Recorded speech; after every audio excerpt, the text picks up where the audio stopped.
président de la République vous parle. Sénégalaises, Sénégalais. Aujourd'hui, 17 décembre, la situation est grave, dramatique. Sur ordre du président du Conseil, le palais de l'Assemblée nationale a été cerné par une compagnie de gendarmerie. Les représentants de la nation ont été expulsés de leur lieu habituel de réunion et plusieurs d'entre eux ont été arrêtés. Il s'agit véritablement d'une violation délibérée de la Constitution de la République.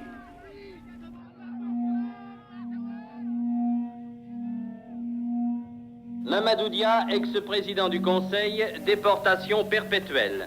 Ibrahim Assar, Valdiodio Ndiaye, Joseph Mbaye, ancien ministre, 20 ans de détention. Alioune Tall, ex-ministre, 5 ans d'emprisonnement et 10 ans d'interdiction de droits civiques. Tel est le verdict rendu cet après-midi par la Haute Cour de justice. Ici Dakar, radiodiffusion du Sénégal.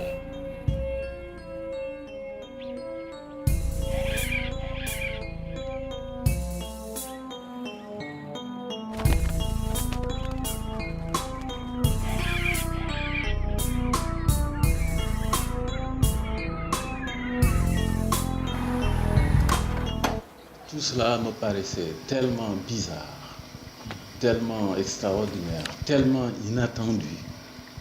J'étais comme dans un rêve, je disais, enfin quoi, est-ce que c'est vraiment un procès? Est-ce que c'est Senghor qui me met en procès? Je n'arrivais pas à réaliser. Monsieur Dia, pour le moment, est en prison et le président Senghor, qui est le vainqueur de ce conflit, a pris la parole hier devant l'Assemblée sénégalaise. L'exécutif bicéphale est impossible. Je ne pouvais pas imaginer un seul instant qu'il puisse y avoir vraiment un contentieux quelconque entre lui et moi. D'autant que quand il y a eu également cette fameuse crise, où se plaignait d'un certain nombre de mes ministres, cité le ministre de l'Intérieur, le ministre de l'Information de l'époque, Abey Diop, un autre ministre, Joseph Mbaye, qui est le tonton, n'est-ce pas, d'un de vos collaborateurs. Yes. J'ai échangé les ministres. J'ai dit, maintenant, je peux même aller plus loin si tu veux. Je suis prêt à m'effacer, à faire campagne à travers le pays pour un régime présidentiel. Il m'a dit, pas question. 7, 8 mois après, il me prête cette intention-là à moi de venir lui faire un coup d'État. Je n'ai pas compris ça.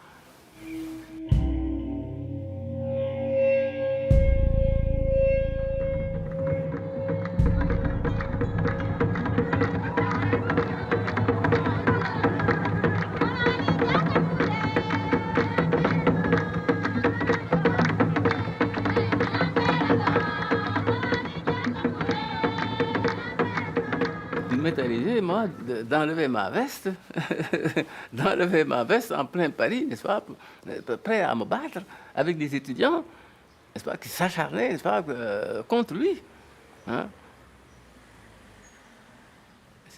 Moi, vraiment, j'étais le talibé, plus qu'un disciple, ce qu'on appelle aujourd'hui chez nous un baïfal, c'est-à-dire un disciple inconditionnel de Senghor. Tellement j'étais subjugué par le personnage. En 1933, il a fallu passer l'agrégation. À cette époque-là, vous avez demandé la nationalité française. Je n'y attachais pas d'importance. C'était C'était pour moi une formalité et à ce moment-là, j'étais en pleine crise de négritude et je niais tout. Eh bien, je La crois raison française, la logique française, pour moi, c'était une formalité, comme on disait, pour pouvoir vendre du latin et du grec et gagner ma vie. J'ai été frappé ce jour-là, vraiment. Là, il s'est exclamé « Ah, Paris, ah, que j'aime Paris !» Vraiment, c'était un cri du cœur. C'est très profond chez lui. Je crois qu'il vous aime vraiment, il aime bien la France. Je crois qu'il est français avant d'être quoi que ce soit, avant d'être sénégalais, avant d'être africain. Il a beau chanter la négritude. Je crois que ça, c'est du romantisme, c'est verbal, mais sa conviction profonde, Je crois que c'est la France, c'est vraiment l'amour de la France. Ça, je crois que c'est sincère. Je crois que vous lui devez une place au Panthéon, à votre Panthéon. Mes relations personnelles avec Mamadou Dia ont donc pris naissance dans la maison de Joseph et Nafi Mbaye. Nafi Mbaye qui est ma belle-sœur et Joseph qui était l'ami, le condisciple, le compagnon de Mamadou Dia. En 1952 donc, c'était une sorte de lieu de rendez-vous de la classe politique de l'époque. Il y a 17 ans que je suis lié à Mamadou Dia. C'est moi qui l'ai découvert et qui l'ai poussé à franchir les étapes de la carrière politique l'une après l'autre. C'est en fait un marché de dupes, un jeu de dupes. En ce sens que Mamadou Dia est entré en politique à la demande et sous la pression insistante de Léopold Senghor, qui venait de rompre dès 1948 avec la SFIO de Lamine Gueye. Il se méfiait de la politique et avait une vocation d'enseignant, puisque, comme vous le savez, c'était un instituteur. Après s'être laissé forcer la main, il s'est engagé corps et âme, parce que c'était un homme tout d'un bloc, un homme entier, au service de la construction du parti fondé par son ami et compagnon Léopold Senghor. Il a consacré toute sa vie au succès du projet politique senghorien. Senghor, Lamine Gueye, Mamadou Dia représentaient notre pays dans les plus hautes sphères de l'administration française qui était à Paris. Et nous étions donc les étudiants qui pensions que l'avenir de l'Afrique était entre nos mains. Le 26 août 1958, De Gaulle saisit cette occasion, 2 mois après son discours d'Alger, pour ouvrir aux pays qui furent nos colonies les voies de l'indépendance. Il leur offre le libre choix. Rester avec la France ou s'en séparer. Monsieur Mamadou Dia n'est pas à Dakar actuellement. Monsieur Valdiodio Ndiaye, je le rappelle, ministre de l'Intérieur et de l'Information, parle ici au nom de Monsieur Mamadou Dia, président du Conseil de gouvernement du Sénégal. Dans un mois, le suffrage populaire déterminera l'avenir des rapports franco-africains. Nous disons indépendance et nous disons ensuite unité africaine. Si l'indépendance que nous voulons n'est pas la sécession, elle n'est pas davantage l'indépendance dans le cadre de chaque territoire. Nous définirons avec les autres territoires de la Fédération une position commune. Et le général de Gaulle va prendre la parole.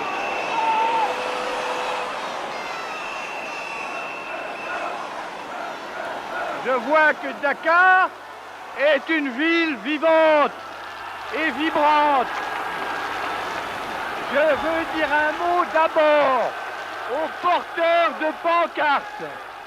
Ils veulent l'indépendance, qu'ils la prennent le 28 septembre.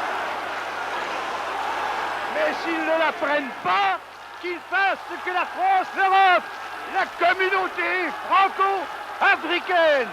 J'ai donc appris de Suisse, n'est-ce pas? Bon, j'ai passé mes quelques jours de vacances, où je venais de rédiger mon rapport au Congrès, n'est-ce pas, pour proposer le nom, que j'ai donc appris ce qui venait de se passer à Dakar. En ce moment-là, il faut donc absolument que je prenne tout de suite contact avec Senghor. C'est en ce moment-là donc que je me suis rendu à Gonville-sur-Mer. Nous avions dit à l'époque que nous ne pouvions pas décider de nos rapports avec la puissance coloniale avant d'être indépendants nous-mêmes. Mamadou était d'accord avec nous sur cette question à Cotonou. Nous ne le savions pas. Paraît-il que Senghor voulait l'indépendance dans 25 ans. Mamadou l'a convaincu de l'avoir en 4 ans. Nous étions peut-être même le seul État mieux que, n'est-ce pas, mieux placé, même peut-être même que la Guinée, à cette époque-là, vraiment, n'est-ce pas, pour prendre notre indépendance. Nous avons mis en place un certain nombre de structures qui nous permettaient tout de suite tout de suite de prendre notre indépendance. Bon. Alors, donc, c'est dans ce moment-là qu'il m'a dit, il faut maintenant que je te dise la vérité. J'ai promis au gouvernement français de voter oui. Alors, pour moi, ça a été vraiment la douche froide. Pour la première fois, je me suis senti trahi.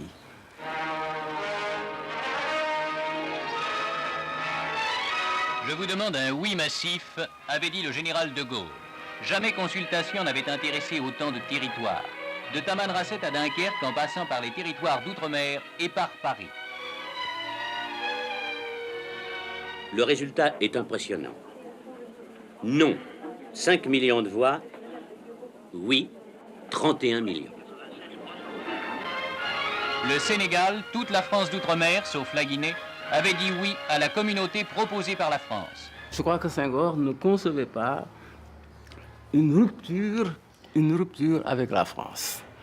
Pourquoi nous avons voté oui en 1958? Parce que nous pensions qu'il fallait aller à l'indépendance, grouper non seulement le Sénégal, mais avec tous nos voisins. S'il y a quelque chose de positif que Senghor ait fait pour l'Afrique, c'est bien cette lutte-là contre la balkanisation.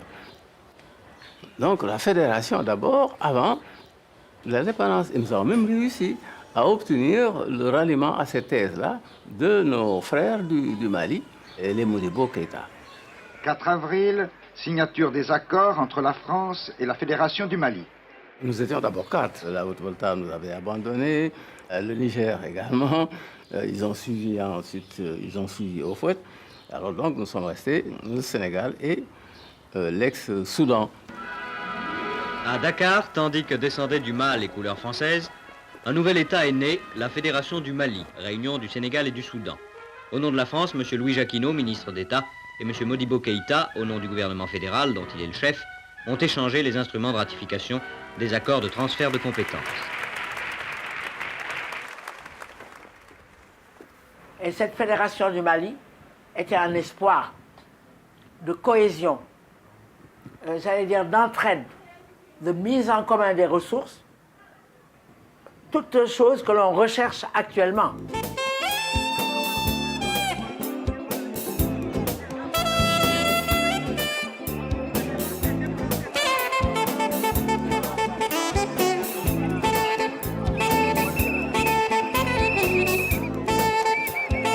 En somme, c'est le Soudan au Sénégal maintenant.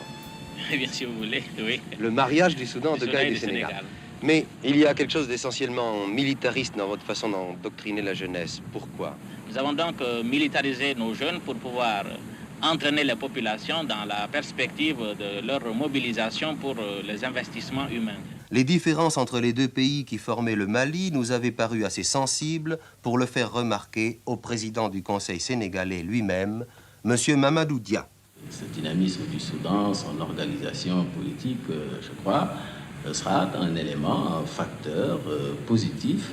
D'un autre côté, il est certain que le sens aussi de la démocratie des Sénégalais pourra également être constitué un frein à ce que vous appeliez tout à l'heure une tendance nettement marquée au parti unique. Senghor et Dia étaient du même bord, du même côté. Oui. Ils étaient du même côté. Et Senghor devait être président de la Fédération du Mali. Et Dia s'était mobilisé pour que Senghor devienne président de la Fédération du Mali.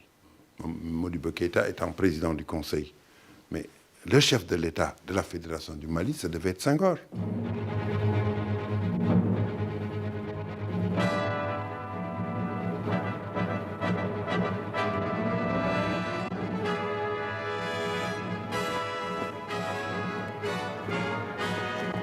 Sur l'éclatement de la Fédération du Mali, là, je crois que les responsables sont nos frères du Mali. Ils ont eu des comportements absolument inadmissibles. Et ils ont travaillé même à disloquer l'unité sénégalaise en nous opposant à notre adversaire de l'époque, qui était Lamine Gueye, qui est d'ailleurs tombé dans le jeu des Maliens, qui le poussait, n'est-ce pas, à se présenter comme président de la Fédération à la place de Senghor.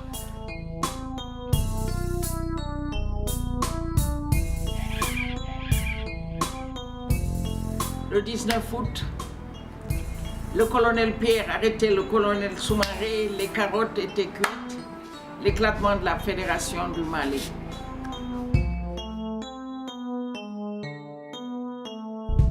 C'est donc Mamadou Dia le responsable. Mais c'est sous le magistère de Mamadou Dia. Parce que Senghor, à ce moment-là, n'est pas encore président de la République, il va le devenir. Modibo Keïta, qui était le chef de gouvernement, est rentré dans mon salon et il me dit, je viens prévenir Doudou que nous partons. L'aventure ne peut pas continuer. Nous allons partir demain matin. Et nous allons nous retrouver pendant 4 ans en exil à Bamako. Dakar a vécu des heures de fièvre. Le Sénégal s'est retiré de la Fédération du Mali. Les Soudanais rêvaient, selon leur tempérament, d'un État unitaire où ils nous auraient dominés grâce à leur nombre et à leur discipline. Nous voulions, nous, d'un État fédéral très souple. Vous connaissez l'événement. Le Sénégal a été amené à prendre son indépendance, à quitter la Fédération du Mali.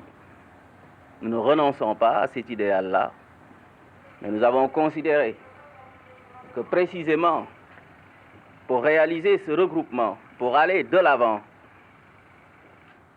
pour faire un jour l'unité africaine, il était indispensable que nous recouvrions d'abord notre liberté, notre indépendance. Il a pris la responsabilité historique de l'éclatement de la Fédération du Mali, qui associait le Sénégal et l'ancien Soudan français, simplement parce que nos compatriotes soudanais ne concevaient pas, ne pouvaient pas envisager que Senghor préside la Fédération. Ils lui ont dit, Mamadou, un pro-français comme Senghor ne peut pas diriger un État nouvellement indépendant. Nous préférons Lamine Gueye. Ou à défaut, que toi-même, tu présides la Fédération. Et Mamadou Dia est resté inflexible. Ce sera Senghor ou personne. C'est ça qui est la cause principale de l'éclatement de la Fédération, si l'on fait abstraction des manœuvres des Français, évidemment, qui étaient pour le démembrement de l'AOF. L'Assemblée sénégalaise avait sanctionné la séparation du Sénégal et du Soudan.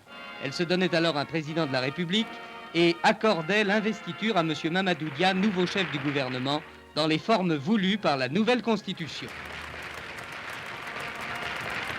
Chaque fois qu'il y a eu des événements importants, qu'il y a un tournant, j'ai toujours proposé à Senghor de venir prendre la direction. Je l'avais fait déjà au lendemain de la loi cadre. Après le référendum, j'ai dit maintenant le moment est venu. Il m'a dit non, il n'est pas question, c'est toi. Là également, après la rupture avec le Mali, la Constitution, je lui ai dit voilà encore une occasion. Il faut maintenant que tu prennes maintenant la direction du pays comme leader. Il m'a dit pas question, tu resteras comme président du Conseil avec tous les pouvoirs d'un chef de gouvernement. Et moi, genre président de la République, 4e République.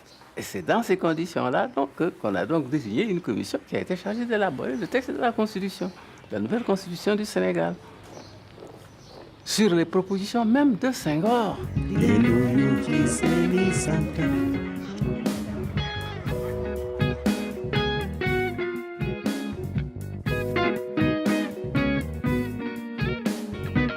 C'est un redoutable honneur pour moi d'avoir été placé hier par la confiance unanime des représentants de la nation à la tête de l'État sénégalais. Cher vieux Sénégal, si je t'ai tant chanté, et de préférence ce pays bas où dorment mes ancêtres sous les palmes et l'Alizé, si je t'ai tant chanté, c'est que tu es ma patrie, la chair de ma chair, la chair de nos morts. Sur la culture africaine, sur les dimensions multiples de la culture, dans le domaine du développement, c'est Senghor. Mais la pratique du développement, c'est Mamadou Dia. Nous étions le seul pays parmi les anciennes colonies, en Afrique, au sud du Sahara en tout cas, à avoir ce régime parlementaire. Les autres avaient un régime présidentiel. Je pense que ça a pu jouer un rôle.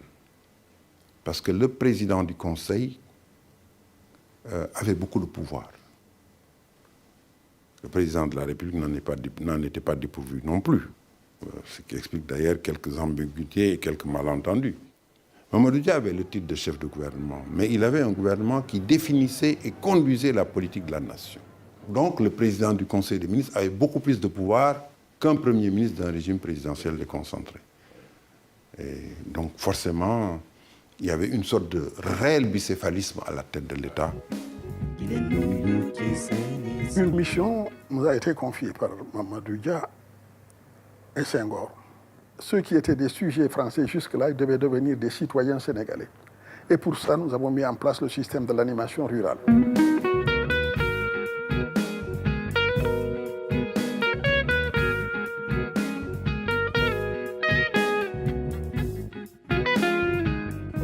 En 1960, Roland étant son directeur de cabinet, qui était la cheville ouvrière. Et c'est Roland qui était le lien entre lui et tous les autres ministères. C'était un moment crucial dans l'histoire pour réussir ou non la fondation d'une véritable démocratie. Cette démocratie qui serait partie du peuple et non pas d'un modèle venant de l'extérieur. Et là, un certain nombre de dirigeants africains l'ont compris. Mamadou Dia était de ceux-là. Pourquoi? Parce que par l'animation rurale et l'éducation populaire, il voulait donner aux citoyens les moyens de se prononcer. Lumumba avait la même idée. Nyerere en Tanzanie avait la même idée. Amilcar Cabral en Guinée-Bissau avait la même idée. Et tous sont partis au tapis.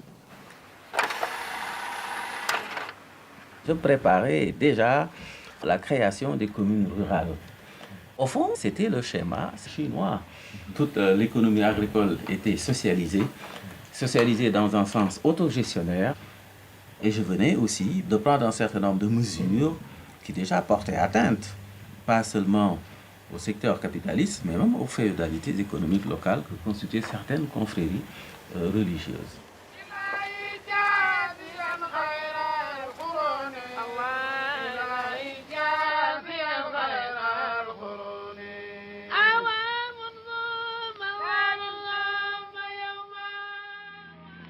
Sur le plan bancaire, la transformation du crédit du Sénégal en crédit populaire, de façon justement à permettre aux coopératives maintenant de disposer aussi des moyens financiers et bancaires. Sous l'égide d'une société d'État, la SICAP, une banlieue populaire mais moderne s'est créée. Les Africains y sont relogés dans des pavillons agréables, à des conditions financières défiant sans doute toute concurrence. Mamadou Dia avait vraiment pris la responsabilité de définir le projet de développement du Sénégal. Il disait le socialisme participatif, pour moi, c'est un contrat entre l'État et la nation. Les traitants disparaissaient, les intermédiaires disparaissaient avec les coopératives, d'où la révolte, tous ces gens-là mécontents. Maodo. ma ñëw tabax dëgg ci gént askan bi man Maodo ma ñëw fal béykat bi buur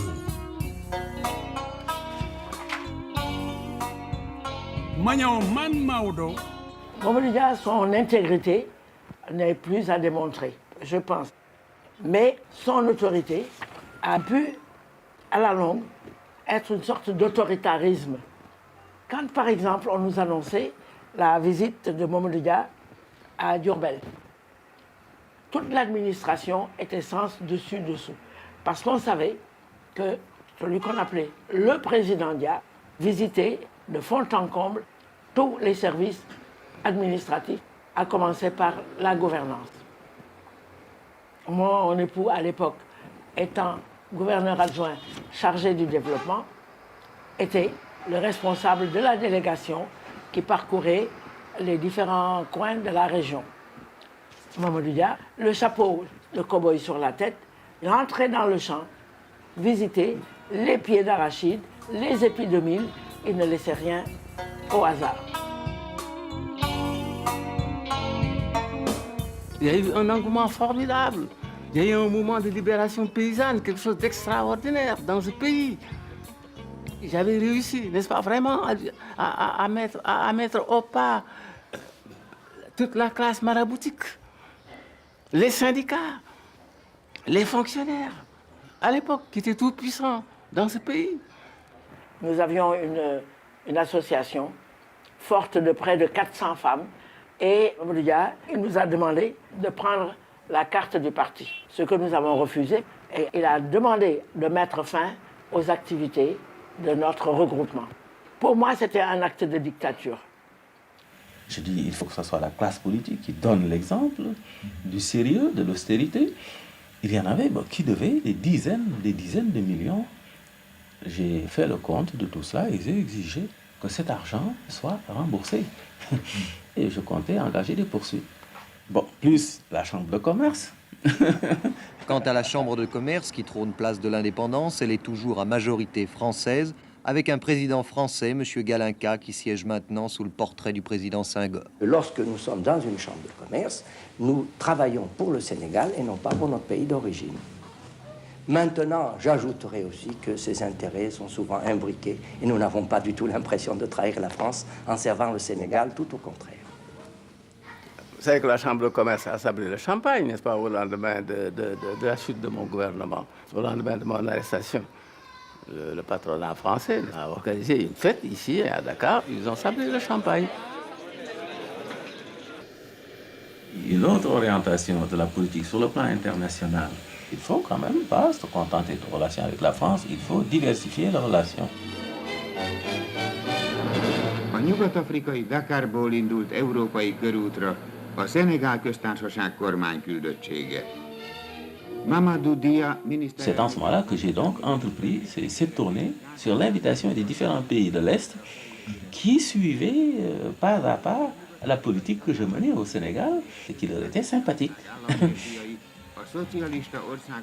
Je crois que ce succès, cette orientation vers l'Est aussi, c'est une des choses qui sont aussi à la base de la crise de 1962. Car c'est à la suite de ce voyage-là que j'ai établi les relations diplomatiques avec l'Union soviétique. Tu t'en souviens.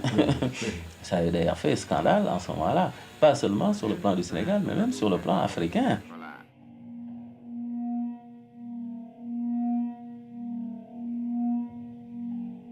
Mamadou Dia a été certainement un très grand patriote sénégalais. Il avait également une vision internationaliste.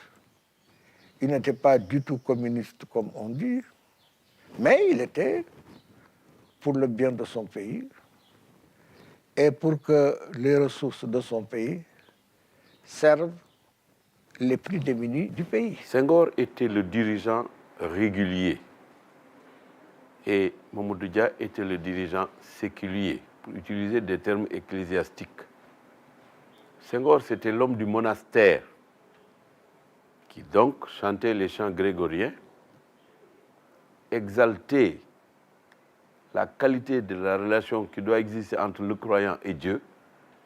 C'est le moine qui est dans le monastère et qui sort rarement, mais qui réfléchit, crée des concepts, définit les bases d'une philosophie et prolonge tout cela par une réflexion qu'il partage avec les autres.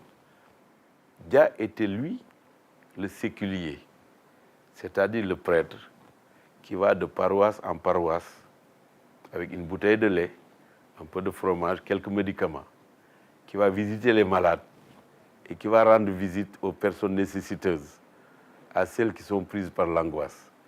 Donc Senghor était un penseur sans que Dia cesse d'être un penseur, et Dia était un acteur politique qui en même temps alliait la pensée et l'action. Donc, on aurait pu dire, utilisant un barbarisme, que Mamadou Dia était le développeur de l'économie sénégalaise, dans ses dimensions théoriques, pratiques, programmatiques et méthodologiques. Senghor était resté le poète, l'écrivain, l'un des chantres de la négritude avec Césaire et Damas, et ils se complétaient, lui et Dia. Donc, on aurait pu dire que Senghor incarnait la nation, et Dia incarné l'État.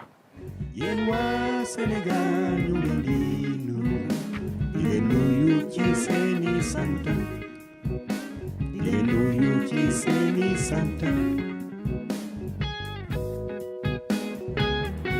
compte avoir des conversations privées avec le général de Gaulle.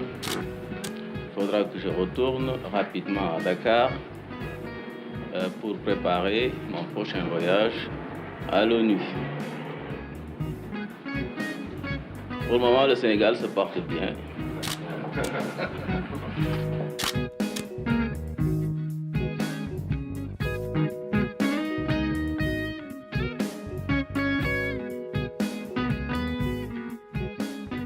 Moi, j'ai commencé à me poser des questions en août 1962, alors que j'étais gouverneur de la région du Sine-Saloum.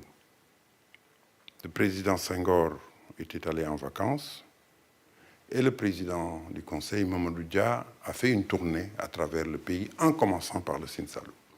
Mais ce que je constatais, c'était que toute référence à Senghor était absente de son discours, axé sur les problèmes de développement, mais en même temps sur une sorte de morale sociale qui demandait au peuple d'être encore plus concerné par la chose publique.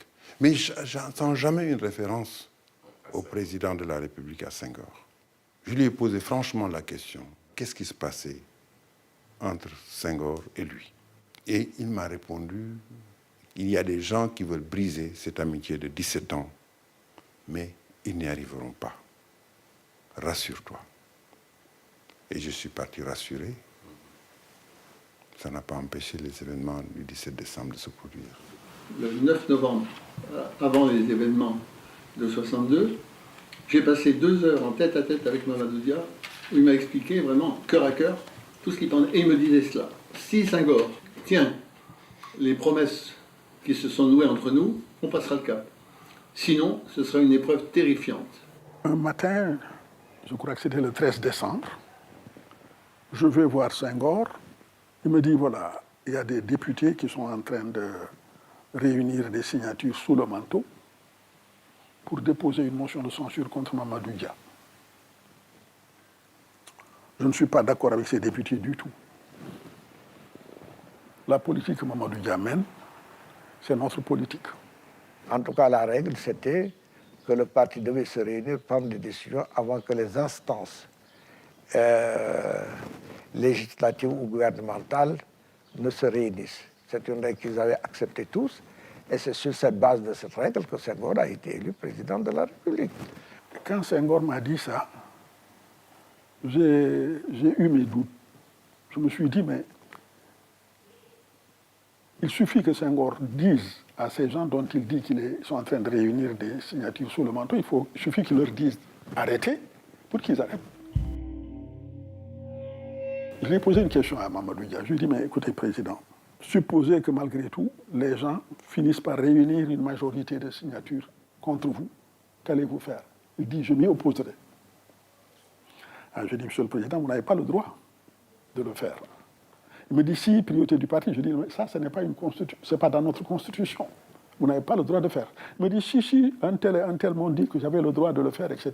Babacar Ba et moi, ce soir-là, nous avons essayé de le convaincre de ne pas du tout s'opposer à ça par la violence. Mais ça, c'est un des défauts de Mamadou Dia. Le complot s'est mis en place avec le dépôt de la motion de censure. Il s'agissait absolument pas de pousser Mamadou Dia à un acte d'illégalité constitutionnelle.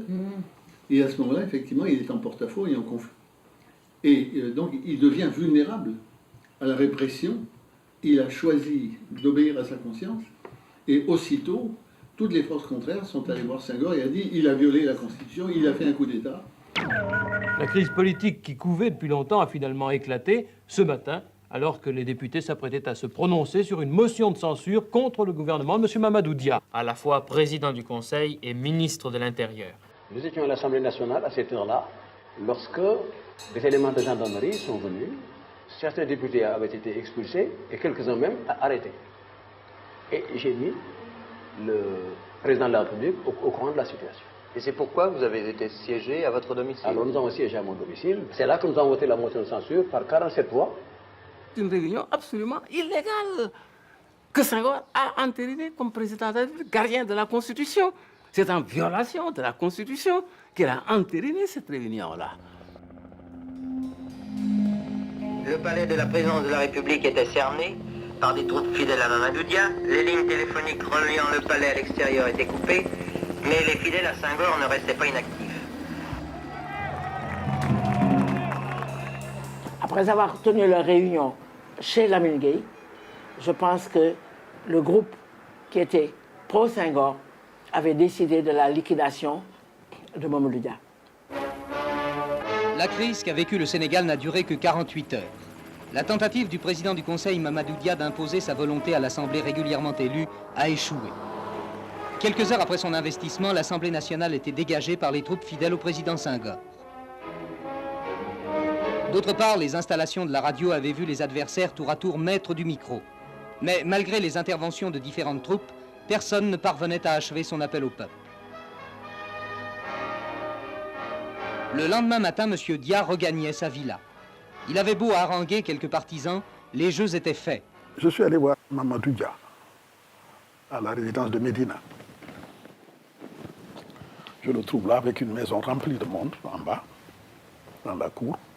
Il me prend dans un coin et se met à me raconter ce qui s'est passé. Ce n'était pas du tout un coup d'État. Et on avait convoqué le Conseil national du parti, sous la présidence de Senghor lui-même, chef d'État et secrétaire général du parti. Il s'est dissocié du parti pour aller rejoindre le mouvement des députés frondeurs qui étaient en rébellion contre le parti. C'est ça la vérité.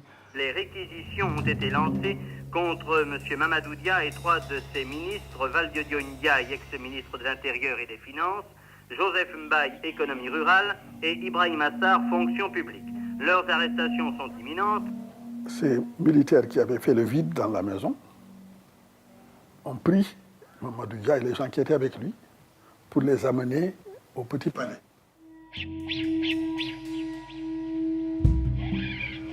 Je prends ma voiture pour aller voir Senghor.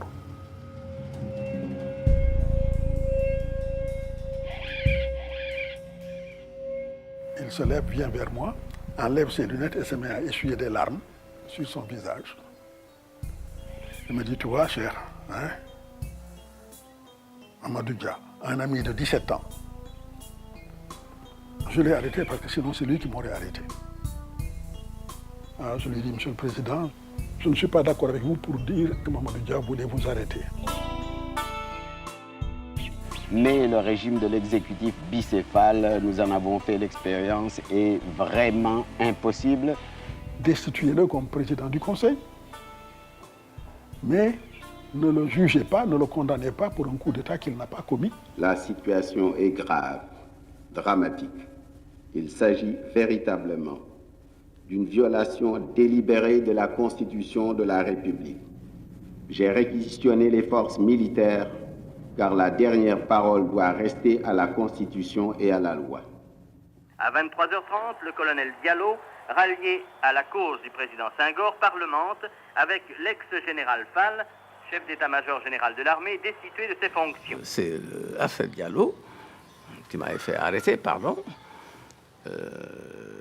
comme chef d'état-major de l'armée, qu'il avait désigné également par-dessus la tête du ministre de la Défense que j'étais.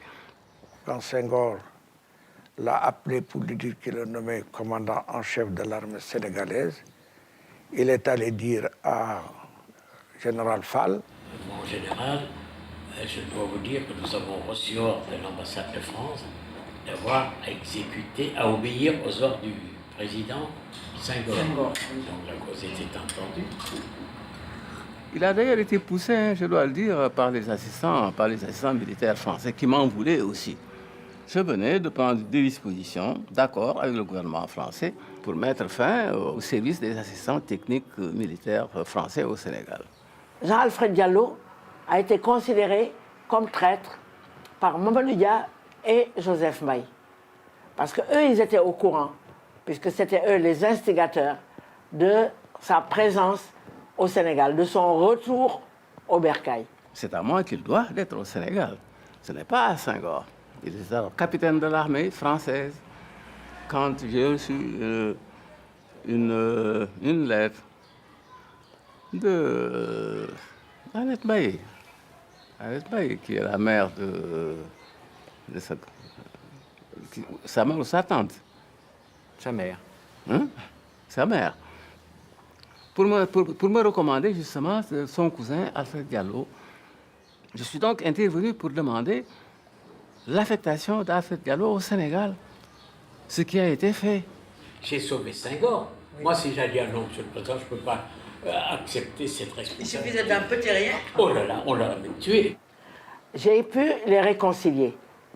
Jean-Alfred Diallo et Joseph Mbaye se sont retrouvés autour d'un souper candia très sympathique, très familial.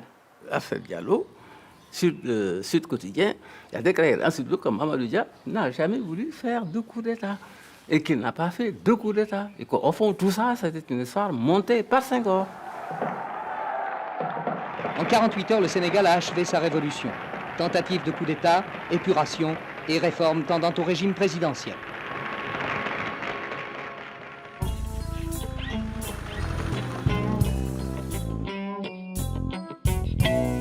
Dans son réquisitoire nuancé, d'une grande modération, le procureur général, M. Ousmane Camara, avait dit hier, entre ce que Mamadou Dia croyait légal en se basant sur la suprématie du parti et ce qu'est la loi, il y avait un procès. Ainsi, le rideau tombe sur un procès, peut-être moins celui d'un homme de parti que celui d'un système. Un procès entre la Constitution et la primauté du parti. Ici Dakar, radiodiffusion du Sénégal.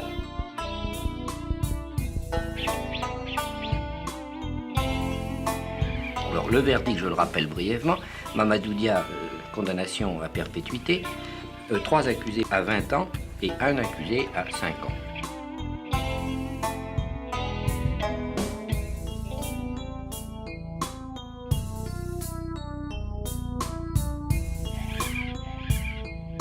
C'est l'aboutissement de la lutte entre les deux plus fortes personnalités du Sénégal, le président de la République, Léopold Sédar Senghor, et le Premier ministre Mamadou Dia, deux personnalités qui ne pouvaient plus collaborer pour plusieurs raisons.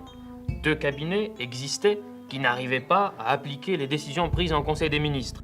Je suis profondément conscient des graves devoirs de ma charge. Il m'appartient de garantir l'indépendance nationale et l'intégrité du territoire de la République. Je n'y faillirai pas.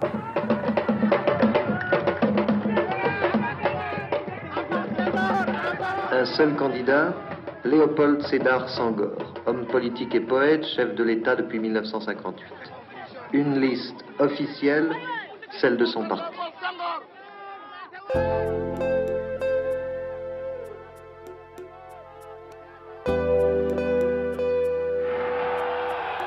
L'opposition a choisi un autre terrain, son terrain, la rue.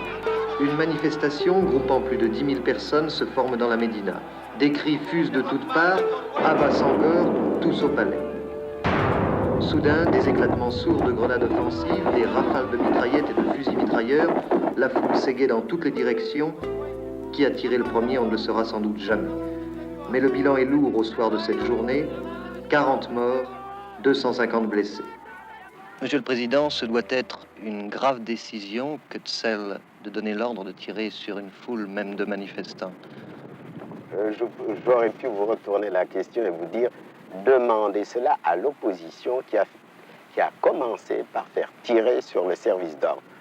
Le service d'ordre avait des instructions pour ne tirer qu'en cas de dernière extrémité, que si elle était en légitime défense, mais tant que je serai là, je tâcherai de maintenir la démocratie. Allez-vous-en, Monsieur le Président. Dégage,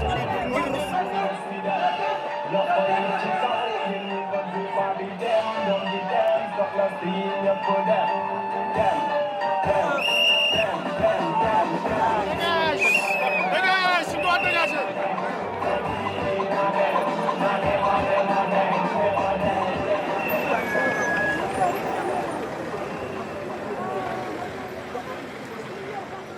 quelques jours après, le procès se termine. Mamadou Dia est condamné de façon aussi sévère.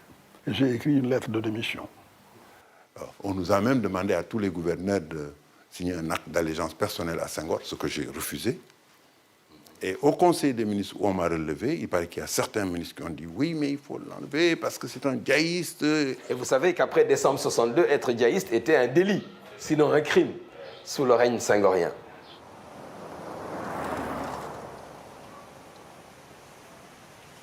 Il a voulu faire passer la prison de Kédougou pour une prison dorée.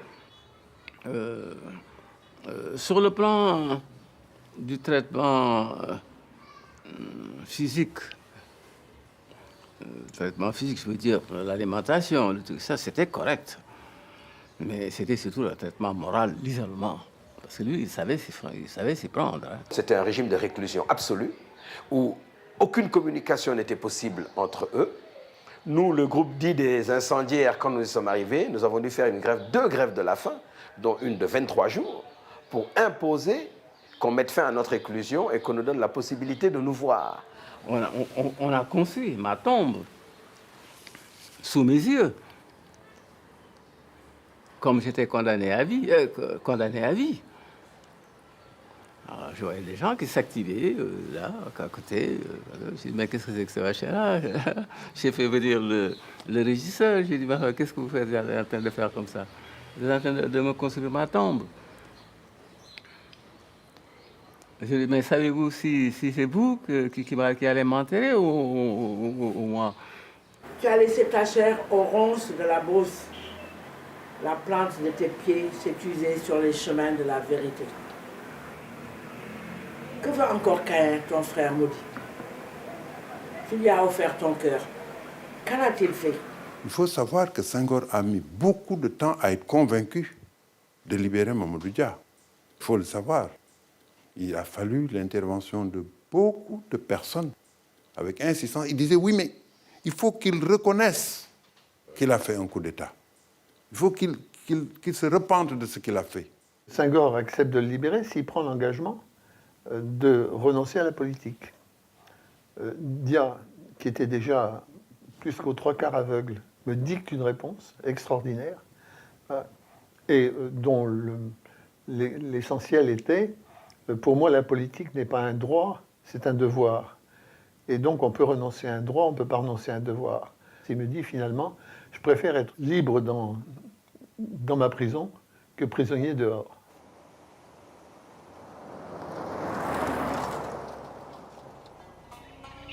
fexe nañu suul sama jëf waaye dëgg mooy mujj.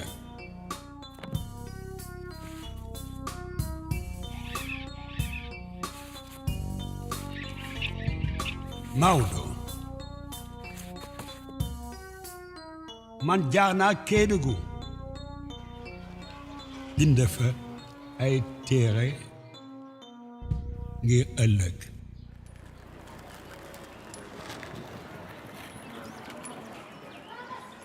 Après le départ de Senghor, tout le monde avait pensé que Mamadou Dia allait, avec son parti, soutenir le nouveau président Abdou Diouf, compte tenu de tout ce qui nous liait et de l'affection qu'il avait pour moi aussi. Mais il ne l'a pas fait. Il ne l'a pas fait. Il est resté opposant. Et c'est ce qui a expliqué d'ailleurs la scission à l'intérieur de son parti, puisque Valdiodio et tous ceux qui croyaient en lui l'ont quitté pour venir me rejoindre. Il s'est présenté même contre moi en 1983. Il n'a pas accepté que des gens comme moi, ou comme mon oncle Aboubakri, ou même Valdiodio Ndiaye, n'aient pas accepté de le suivre dans son intention de créer un parti politique. N'est-ce pas? Voilà donc là une des facettes du caractère de Mamadou Dia. Il pardonne tout à Senghor, mais il ne veut pas du tout que les autres se réconcilient avec Senghor ou aient leur liberté d'action.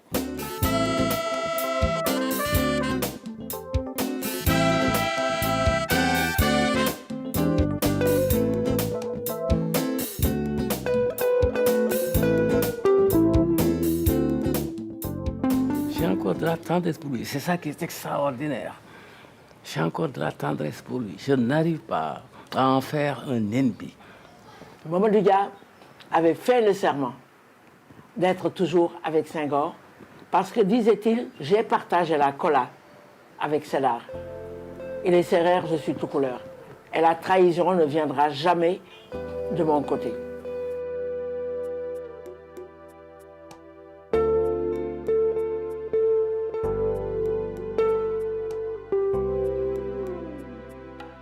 J'ai écrit sur le mur un texte du Coran qui m'est venu à l'esprit. قل لن يصيبنا إلا ما كتب الله لنا هو مولانا وعلى الله فليتوكل المؤمنين. Pendant les 12 ans que je suis resté en prison, Senghor maintenant n'est plus pour rien, personne n'est plus pour rien. Maintenant, c'est une affaire entre Dieu et moi. Il me faut prouver à Dieu que j'accepte la décision. En restant serein, en restant calme, en restant moi-même, en n'ayant de haine contre personne. Et c'est la raison pour laquelle, quand j'ai été gracié par Senghor, quand je suis arrivé, j'ai dit, maintenant, nous nous oublions tout, nous nous embrassons. Ça a été mon geste. Je n'ai pas de rancune sur le plan personnel, je ne peux pas avoir de rancune contre lui. Mais par contre, quand je vois ce qui s'est passé, ce que le Sénégal est devenu, après, à la suite, n'est-ce pas, de ces événements-là de 62, rien que pour des questions de pouvoir parce que pour lui, il s'agit tout simplement de prendre le pouvoir personnel, régner, n'est-ce pas, de façon personnelle, ce machin, sur le Sénégal, pour en arriver là, et toutes les conséquences, n'est-ce pas, que cela a eu, sur le plan de l'évolution de notre pays, alors que nous étions si bien partis, nous étions un exemple qui aurait pu faire tache d'huile à travers toute l'Afrique. Et peut-être que cet exemple-là aurait évité à l'Afrique tout ce qui est arrivé aujourd'hui. Nos nouvelles dépendances. Tout cela, je dis, ça aurait pu être évité s'il n'y avait pas eu cet acte de folie de sa part, d'égoïsme de sa part, de décembre 1962. Alors je dis que ça, évidemment, c'est quelque chose que je ne peux pas oublier, que je ne peux pas pardonner.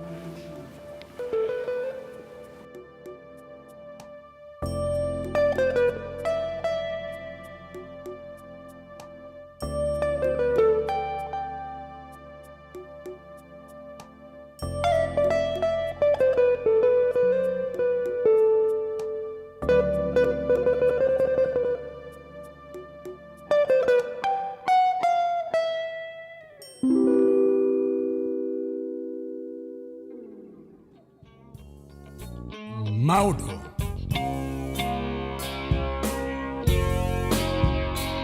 Mamadou Dia. Yow yaay Maodo. Dia. Dia. Gërëm nañ la. Ma ñëw man Maodo xamal yeewu nit ñi ñuul ñi bokk nekk benn.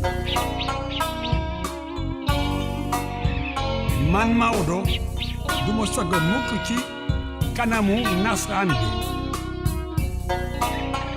Fexe nañu suul sama jëf waaye dëgg mooy mujj.